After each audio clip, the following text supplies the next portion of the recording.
ఇప్పుడు మనమైనా కొంచెం బిజీగా ఉంటాం తప్ప ఆయన అందుబాటు ఎవరైనా ఫోన్ వస్తే మటుకి కంపల్సరీ ఏంటి ఆ పియ్య ఉంటాయి కదా, ఆ పియ్య ఏమైంది ఏంటి అని చెప్పి వాకప్ చేసుకుంటాం ఆయన. అంతేగాని కార్యకర్త అంటే మనం ఆ పార్టీ నాకు వెళ్ళినా చేస్తాం, మేము వెళ్ళినా చేస్తాం. ఇప్పుడు ఎవరైనా చనిపోయాం అనుకోండి, నువ్వు చనిపోయాను మనం తెలియపోయాం అనుకో, వాళ్ళు కంపల్సరీ ఒక రోజు కాకపోయినా మళ్ళీ రోజైనా ఏ రోజైనా కనిపించి వస్తాం మరి కంపల్సరీ. అంతేగాని పట్టించుకోకపోవడం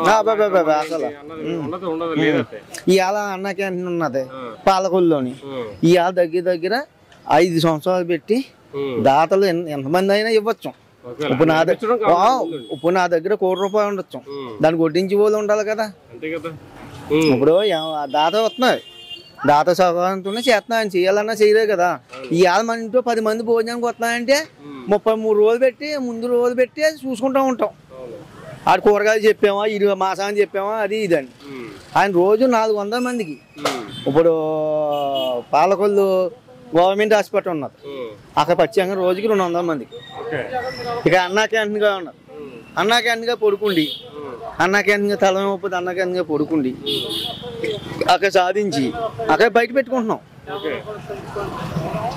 అది శ్మశానం ఉన్నది, శ్మశానం రోడ్డు. ఆ శ్మశానం అంటే భయం వేసి అక్కడికి వెళ్తాయి, అర్ధాన పొడుగు ఉండేది. అటువంటిది ఇవాళ ఒక రకంగా చేసేది అంటారు.